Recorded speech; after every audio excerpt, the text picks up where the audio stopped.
Yep. What Riding for Justice has done is reached out to people that knew Jennifer Harris. How often do you saddle up and ride? Once a month. We got a big crowd. Let's keep it safe. Something has touched the people of Fannin County about this case. Absolutely. Everybody in this county wants to see this case solved. To let something like this go on this long is uncalled for. Jennifer Harris was well loved here. That's the Jennifer Harris case, everything that's involved. This is the whole investigation right here? This is it. Sheriff, I hope you don't mind me asking, but that doesn't seem like a whole lot for 15 years. Well, that's all we got to work with. Doesn't get any easier. There's not one day that I don't wake up and think about my sister. I wish I could only have a handful of the friends she had. She was amazing. She was the red-haired girl who was the goofball, adorable, lovable, Lucille Ball type. She smothered me with love. On Mother's Day, Right. 2002, no different than any other day, you take the walk. Right. I saw a Jeep, but I didn't think anything about it. But then when it was here the second day, you're like, why is that Jeep still here? I get a phone call that her Jeep had been found. What did she do leaving her Jeep on the side of the road?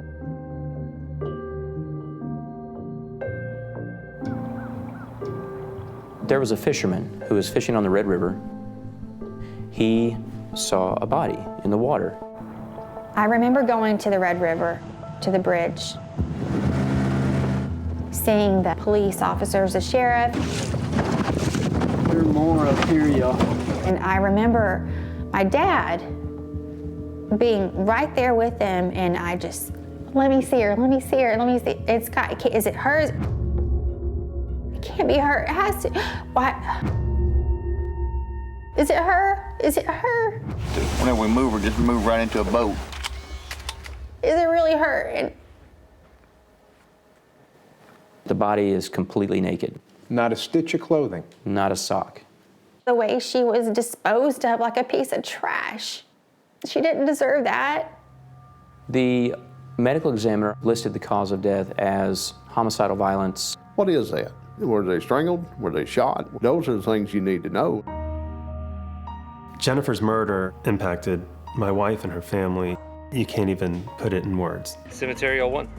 This is unlike anything that I've ever done as a filmmaker, and I thought he said it first time we were with him. Finding the killer and actually being able to prove where's the physical evidence, who the killer is. Let's continue with the timeline. This is much more than a passion project because this is family.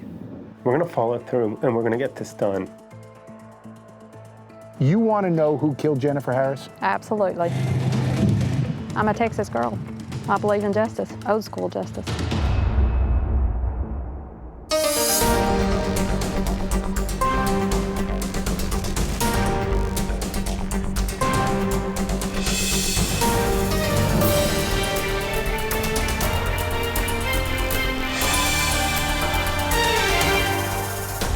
"48 Hours, Murder on Red River."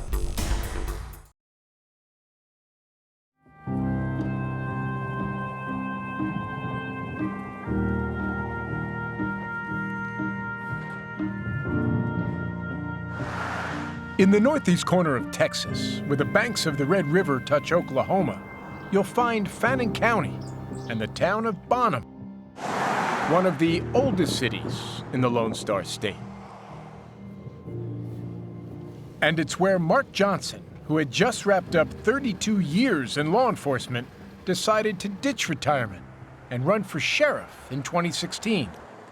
I met Jerry Harris, the father of the young lady, on the campaign trail. And he made a promise from one father to another to continue the investigation into the murder of Jerry's oldest daughter, 28-year-old Jennifer Harris, a case unsolved for more than 15 years. When I came here January 1, You sure from that? I demanded that case be brought to me. That was the first thing you did? Yes, I wanted the Jennifer Harris case. Jennifer's father, a Marine and Vietnam veteran, finally has hope. I think he's serious about trying to solve this case. This is my office. And he's not the only one. For the last 8 years, Darrell Parker has been working with Jerry Harris to solve his daughter's murder. First as a lieutenant in the Fannin County Sheriff's Office, and now as a private investigator. A Marine never meets a stranger if he meets another Marine. He too was a Marine, and Parker has never charged Jerry a dime. I still have a lot of that Captain America justice kind of thing going on. I want Jerry and his family to find justice. In high school, Jennifer Harris was popular and athletic. Brilliant red-haired girl, bright brown eyes, played tennis, and was a cheerleader. Jennifer's younger sister, Alyssa. She was a dreamer. She was an idealist, and she knew that there was a bigger world outside of Bonham, Texas. Bonham is probably your prototypical small town USA. Gossip is on an epic scale. When Jennifer Harris goes missing, how does that news play in Bonham? It was a bombshell because this girl was not too far removed from high school. To understand that she had been murdered, it disturbed a lot of people. She was only 28 years old. She was just beginning to come into her own right when she was murdered. The day that I came in here and looked at her case and opened those boxes, I wanted to sit down on the floor and cry. That's because after more than 15 years, this is all they have to work with. And what do we have in each of these boxes? This is all documentation that's in there that, you know, when she first come up missing, posters they're looking for, newspaper articles, business records, and this is just some case reports. You can see that now this was wet. A lot of this stuff got wet. They had some pods out back. They stored a lot of evidence. They leaked, and a lot of stuff got wet. Contaminated. Yes, and some of it got destroyed. The file was very light. The duplicates of the same paperwork over and over and over again. It was a mess. Although the original investigators have said they did their best, Jennifer's laptop computer and clothing, a shirt, bra, and jeans that might have been hers, were booked into evidence, but somehow mysteriously disappeared. It's just been mishandled. Why would it be mishandled? I honestly don't know. The only thing I can gather out of it is lack of experience, lack of training. It was Mother's Day 2002. Jennifer was visiting her friend Christy Farr in the early evening. It gets to be close to 8 o'clock, and Jennifer's like, I gotta go? Correct. She never told Christy where she was going, but Jennifer Harris never returned home that night. The next day, Jennifer's Jeep was discovered, parked just down the road from a local music spot. While she was still missing, authorities reached out to the two men in her life. I know I'm not guilty of anything. Her former boyfriend and business partner, James Hamilton, and her ex-husband, Rob Holman. Well, how you doing? Pretty good. Both agreed to speak with investigators without a lawyer present. They had not been arrested, but both men were read their Miranda rights. So you have the right to remain silent. Anything you say can will be used against you in the court of law. And both denied seeing Jennifer the night she disappeared. I would love to know that she's okay, that she's happy. According to his police interview, Jennifer's former boyfriend, James Hamilton, was with a friend more than an hour away from Bonham at this McDonald's around the time investigators believed Jennifer disappeared. He even took and passed a lie detector test. He had an alibi for that evening. The alibi checked out. But ex-husband Rob Holman seemed concerned about his alibi. I'm just worried and scared because I know that I don't have anybody to say where I was at that night. Rob told investigators he had gone out that night to buy beer and visit friends. But when they weren't home, he drove around alone for 5 hours on the roads of rural Fannin County. Sunday when you went riding around, you saw it. I didn't see her Sunday. I saw a Jeep, but I didn't see, I don't know whose it was. But when the investigator pushes harder, it sounds like Rob is admitting he did see her Jeep that night. Where'd you see her Jeep? I was on 898 at the stop sign by the blinking light. So then I turned north. She was in front of me. She was coming from town. By now, Jennifer had been missing for 72 hours. The search would continue for 3 more days. I was getting about 3 or 4 hours sleep a night. Spent the rest of my time searching, driving country roads, looking for buzzards. That's a hell of a thing for a father to have to do. That's what I did until they found her. Things seemed to go in slow motion. It was very surreal. Finding Jennifer's body 6 days after her disappearance devastated her father, Jerry. But it did little to clear up the mystery of what had happened to her. She was so badly decomposed, the medical examiner couldn't determine the cause of death. Jennifer was in... But Jennifer's family believes they know the answer. Her sister, Alyssa, and her filmmaker husband, Barry Wernick, are on a mission to prove who killed Jennifer and why. In the time you've been looking into this, have you gone from, I want the facts to shape my opinion, to now having a sense of who killed Jennifer? Absolutely.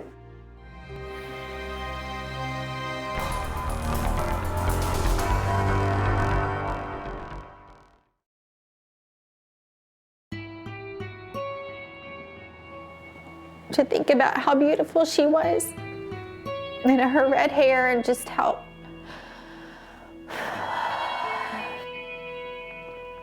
and to think about how she was found.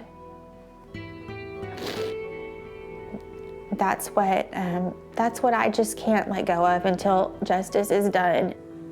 What's the prom dress? There's that prom dress. Filmmaker Barry Wernick married Jennifer Harris's sister Alyssa 8 years after Jennifer's murder. When Alyssa first told me about her sister's murder, the first thing that came to my mind was, who did it? Do you know who did it? All these things started going through my mind. Barry and Alyssa are determined to answer those questions by making a docuseries. Didn't transcribe that? Barry, an experienced filmmaker, was a consultant on this broadcast. I felt like I could use my filmmaking ability to do our own investigating, because it didn't seem like anyone was doing it. He is working hand in hand with Daryl Parker and another private eye, Jim Holloway, re-examining everything.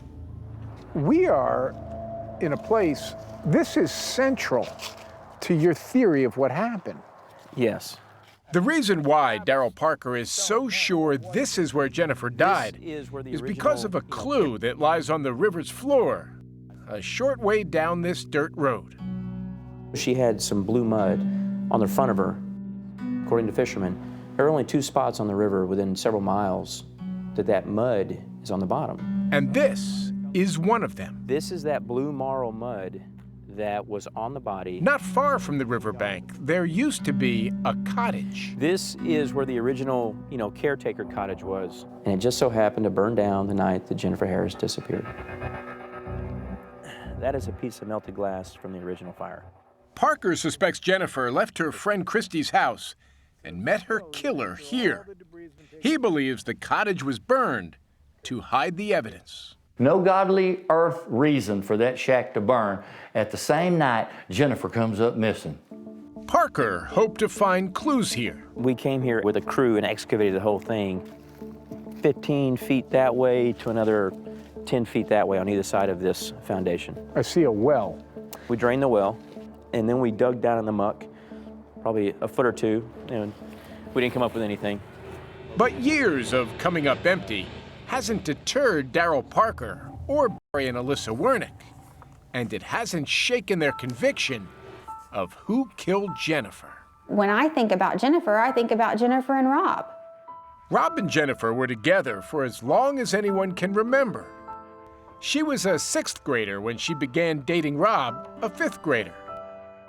By high school, the teenagers were practically inseparable, says Jennifer's cousin, Susan Bowen. He was just part of our family from the time we were growing up. Jennifer was just in love with him. She just adored everything about him. Jennifer had big dreams, bigger than could take flight in small-town Bonham. Jennifer had potential to explore greater horizons than just Fannin County, Texas. She moved 3 hours away to go to college. A few years later, Rob followed her there, and the couple married in 1996. It was gorgeous. It was meticulously planned at a very beautiful mansion out in the country. Did that us do part? 1 year after the wedding, Jennifer's mother died of cancer. You could tell she had learned a lot. In the few years that we lost our mother, she became an adult that was very open-minded. In 1999, the couple bought a house in suburban Dallas, but there was friction brewing. I think that my sister was growing and evolving and moving forward in her life, and Rob was stuck. And he just wasn't going to change.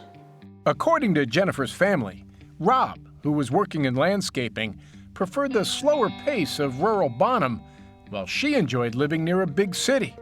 Jennifer embraced a holistic lifestyle and enrolled in massage therapy school. She transformed in front of my eyes. She said that she had met someone who was like-minded and who wanted to start a business that was a massage and wellness center. That someone was James Hamilton, someone she'd met in that massage therapy school. He was different, but... In what way? Well, he was new age and... Touchy-feely? A little bit. Their relationship was complicated. James was living with the mother of his child and had another on the way. Jennifer was still married to Rob. I told her that it was not a good idea. And what did she say? She didn't tell me a lot after that. She knew where I stood. I went up there to see what was going on in their lives. When Jennifer's father got there, he was shocked to see holes in the wall.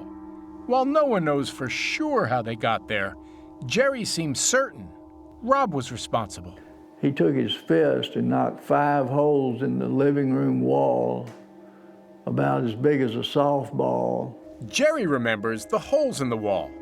Alyssa remembers something worse. My sister called me one night and was shaking in her voice. She says Jennifer told her Rob came home drunk and forced himself on her.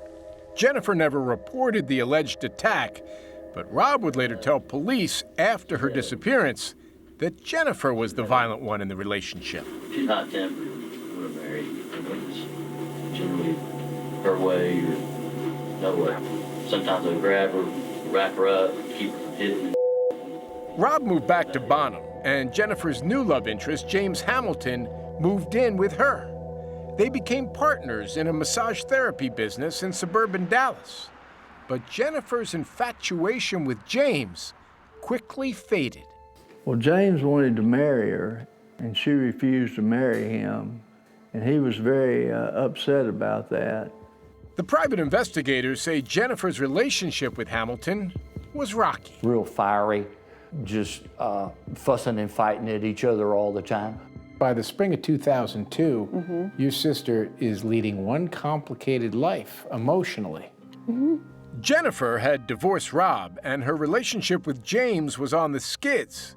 To add to the chaos, the massage business had failed, and Jennifer was forced to file for bankruptcy. I think that everything was catching up to her, and she never really grieved my mom's death, and I think she was exhausted. She said, I'm not happy. I don't care about the business anymore. With no job or income, Jennifer confided in cousin Susan that she'd been back in touch with her former husband, Rob Holman, who now had a new girlfriend. And she said, I still love him. And she said, I want him back. And she said, I even told him that. In fact, Rob later admitted to police that even though he had a girlfriend, he and Jennifer were still having sex.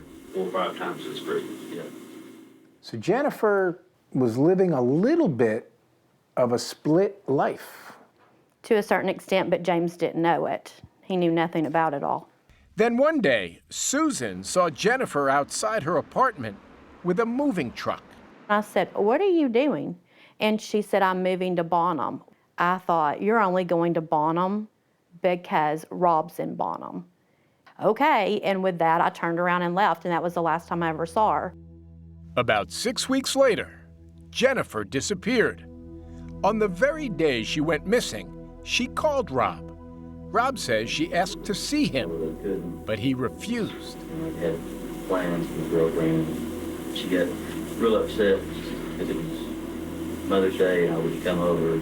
Rob agreed to take a polygraph to back up his story, but for some reason, it was never administered. Sheriff's investigators allowed him to go home. They had a lot more digging to do, and it centered around a secret Jennifer had shared with her best friend, Jill Wagner, just weeks before she died. You know, we started talking, and she was kind of like, "Well, you're not going to believe, you know, the mess I'm in." And she told me how, you know, that, and I pretty much guessed. I was like, "You're pregnant." If Jennifer was pregnant, who was the father? Was it Rob Holman or someone else? That question became even more important after the medical examiner's autopsy revealed a stunning piece of information. Her uterus was gone.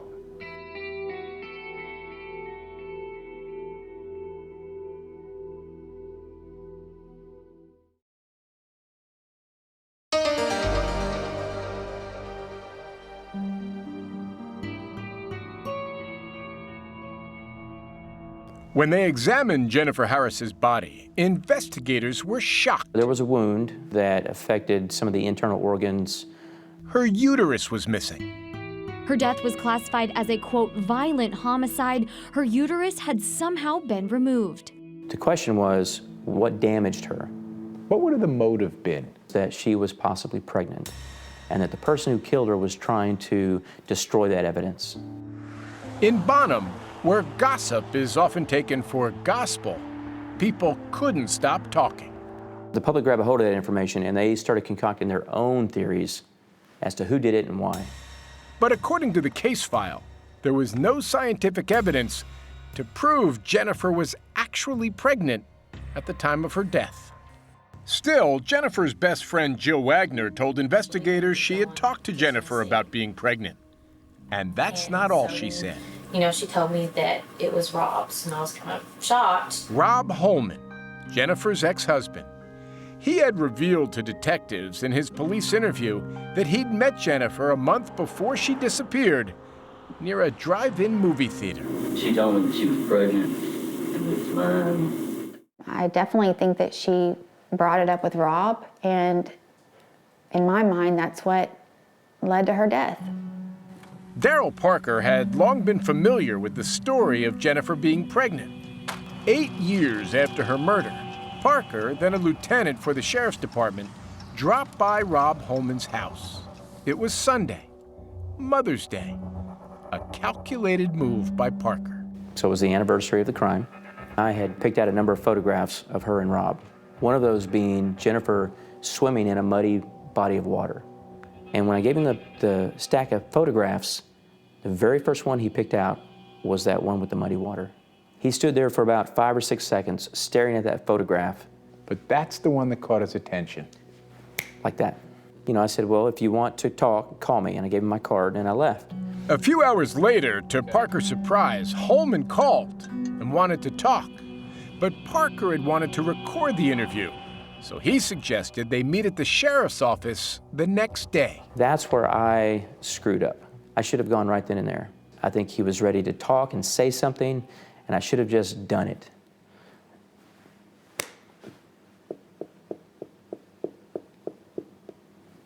This really has you still. Why so emotional, Daryl? You're really blaming yourself here. Well, the previous investigation had failed in so many ways, but he was responding to me. He was responding to the pressure I was putting on him, and I let it slip away. When Holman arrived for the interview with Parker, he had a lawyer. Did you have anything to do with the death of Jennifer Harris? No. Jennifer's pregnancy. Did you believe Did you believe she was pregnant? No, I didn't think she was. Did you think that she believed she was pregnant? No. Remember, there was no evidence Jennifer was pregnant. And in fact, forensic experts in Dallas would later conclude Jennifer's missing uterus wasn't even cut out by the killer. Instead, her uterus and other body parts were destroyed by turtles and fish in the river. But the rumors persisted, and they had plenty of company in Bonham. A year after Jennifer's murder, this man found himself in the center of the storm. They were saying that I had been arrested for this murder. I mean, you hear this, and what's your reaction? What are you talking about? Where did this come from? That's crazy. Crazy, because Miles Porter was also the district attorney at the time, overseeing the case. For the record, did you know Jennifer Harris? No. Had you ever met Jennifer Harris? No. Did you kill Jennifer Harris? Absolutely not. Porter says locals cooked up the story because they had a grudge against him over an unrelated case he tried. Did this cost you your job? Yeah, no doubt. Miles Porter blames losing his re-election on the Jennifer Harris gossip. Now in private practice, Porter still lives with the fallout from the unfounded allegations. I've had, on a number of occasions, random people throughout the county say, I can't be fair in this case because you're with the lawyer and I think you killed Jennifer Harris. Crazy. 14, 15 years later? Absolutely. Still happens. In the court of public opinion, he was definitely a suspect. Meanwhile, there's no shred of evidence that he was connected at all. None. Darryl Parker thinks he knows who's responsible. Not Miles Porter, not James Hamilton, not a random stranger. In my view, the evidence points directly at Rob Holman. If you believe it, Pam. Filmmaker Barry Wernick agrees. We were going to let the facts take us where the facts took us, and where it brought us was to one person that it had to be. But they haven't been able to physically connect Rob Holman to Jennifer Harris the night of her disappearance. They're both hoping this woman can. We need that eyewitness. And in your view, Rhonda Fitzwater is that eyewitness? Yes.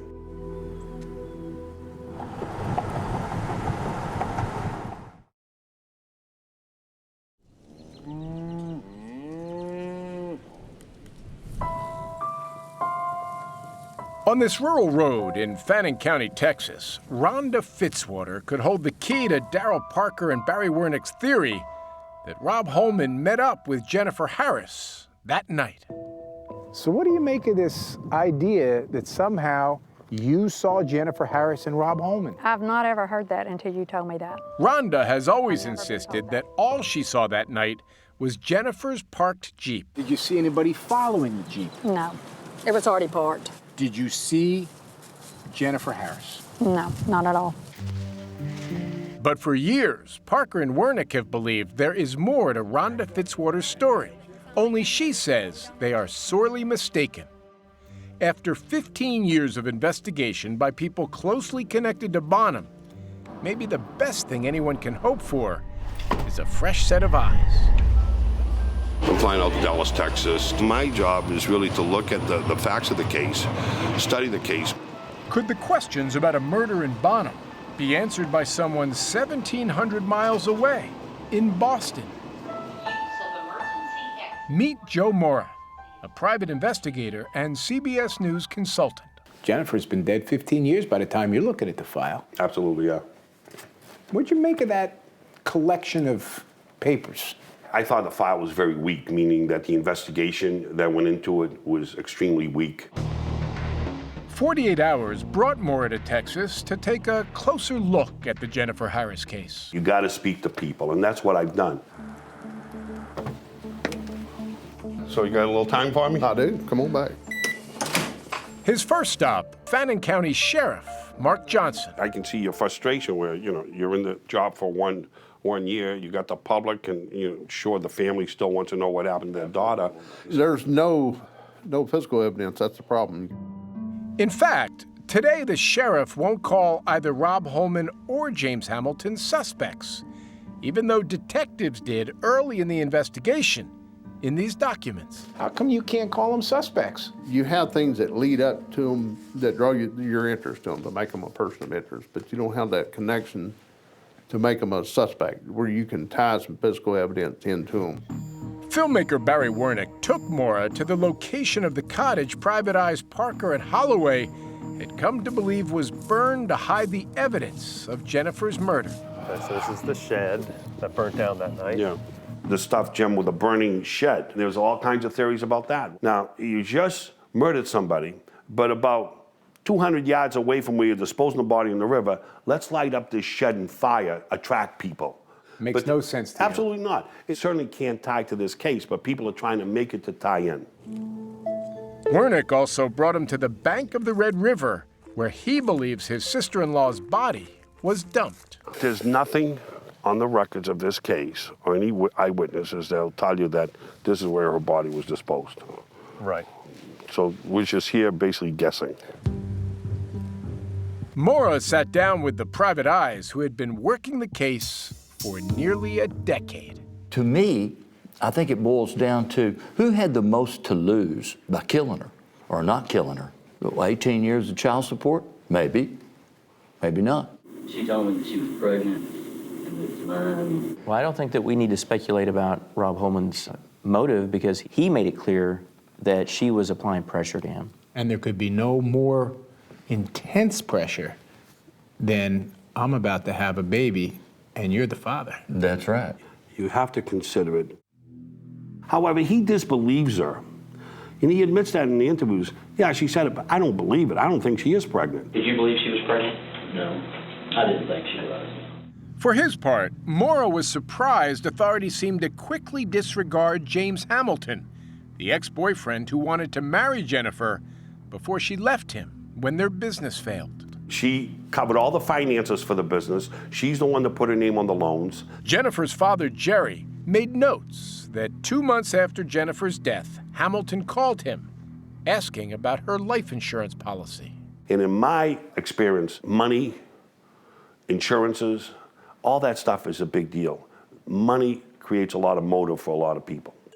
What's more, he believes investigators bought Hamilton's alibi that he was with a friend at that McDonald's more than 50 miles away without thoroughly vetting it. And I'm not so thrilled about the checking they did on that alibi. The one thing is you go check with the alibis, and the next thing you look at, are these alibis lying to me? So you got to go check that out. That was never done. Why?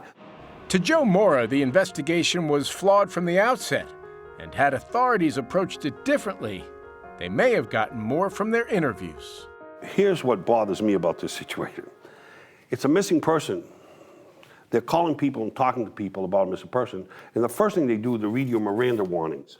Right. You have the right to remain someone. Now, that is unheard of. You're saying that, sure, Rob said I don't have an alibi, and that might be incriminating. That was after you already signed the Miranda warning.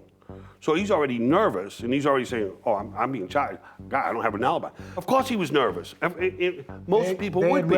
But at the end of the day, the men who've been working this case for years see it very differently than the man with the fresh set of eyes. Circumstantially, there is a lot of evidence in the case. It is all circumstantial. But Darrell, I think me and you are a little confused in reference to circumstantial.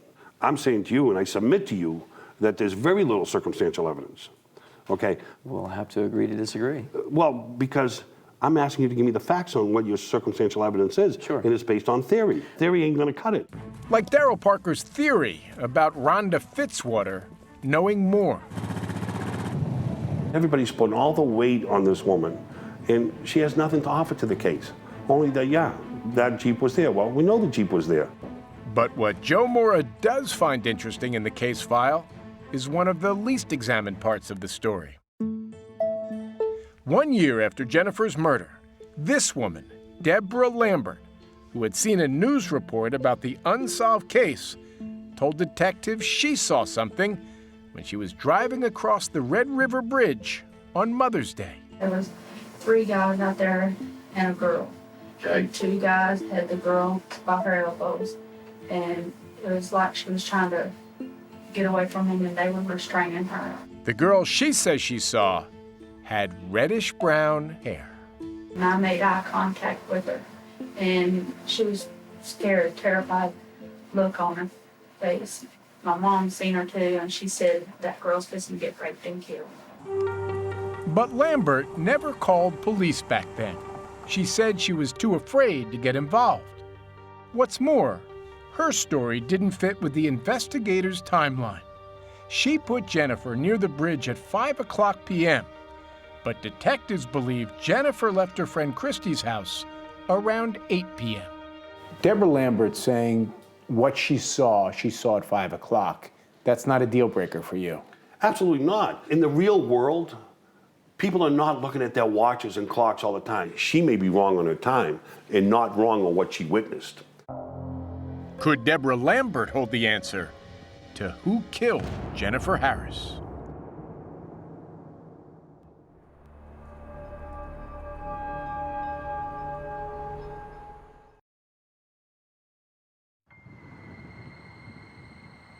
A year and a half after Jennifer's murder, the Texas Rangers launched their own investigation into the case. They re-interviewed Deborah Lambert. And the story was the same. She was very detailed. Redhead, 3 guys, 2 were wearing jeans, 1 was wearing shorts. Lambert was asked to look at a photo lineup to see if she recognized any of the men the woman was with. She did. She was very clear that one of the men she saw was Rob Holman. Maybe Mrs. Lambert is believable. Now the situation is I worry about how was that lineup done? How many photographs do they show? In other words, do they have a good old boy, Texan boy there with his baseball cap on, and then they had 3 Mexican photos next to him? Okay? Those are the things I worry about. The way that the lineup was conducted, we don't know anything about. No, and that's crucial. But Maura can't be confident because there are no details in the case file about how the lineup was done. Still, Maura considers Deborah Lambert a missed opportunity to potentially solve Jennifer's murder. There's an open lead there that I feel wasn't closed. Therefore, until that lead is closed, it's problematic to say, I'm going to disregard what this woman saw, and I'm still going to focus on Rob and James. Rob Holman, on the advice of his attorney back then, declined to speak with the Texas Rangers. After working the case for a year, they suspended their investigation. We wanted to know why, but they wouldn't comment on an unsolved case. The conclusion to their report: no physical evidence, specific cause of death, or credible witnesses link any particular person as a suspect. No one can actually follow up with Deborah Lambert. She and her mother have both passed away. But Alyssa and Barry Wernick now cling to Lambert's story. In my mind, I always just believed that she got in the truck with Rob, and it was just the 2 of them. This changes everything. There are other people that know. There are other people that could possibly speak up. Now, knowing that there were 2 other people involved, oh yeah, there's renewed hope. The problem here, I suppose, is that Deborah Lambert's dead? She's dead, but her interview isn't. She's alive. You can see what she said. Neither James Hamilton nor Rob Holman have ever been arrested or charged with any crime related to Jennifer's murder. During our reporting of this case, we made several attempts to contact both men. James, if this is your number, I'm calling to follow up on a letter I sent you recently. We got no response. This is Rob. I can't take your call right now. We sent you a letter a couple of weeks ago. So on one of our trips to Texas, we went to Rob Holman's home. How are you? Mr. Holman? Jim Axelrod with CBS News. Turn that off. Will you talk to me if I turn that camera off? Yeah, I'll talk to you turn it off. Holman told us off camera he never saw Jennifer that night, and he's been advised by his attorney not to talk to anyone. His attorney provided this statement to 48 Hours. Robert Holman has neither been arrested nor charged with any criminal conduct as it relates to this investigation. This notwithstanding, Mr. Holman has, from the inception of the investigation, been treated by law enforcement as a suspect. Mr. Holman has maintained his innocence from the very beginning and his position has not wavered.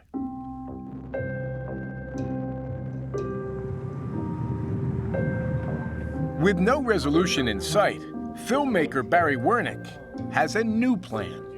Barry wants to raise $50,000 under the theory that reward money could shake someone loose. No shot. You can't put money out there and thinking that that's going to create evidence for you. Joe Mora said as much to the sheriff. This isn't a cold case. This is a frozen case. It's done. It's over. If you have a prosecutor whose worth is weight, he would never bring this case to trial. He has absolutely nothing on this case. But Sheriff Mark Johnson is not giving up. Well, I want to solve the case. I want it solved and I want it done right. Neither is Private Eye Darrell Parker.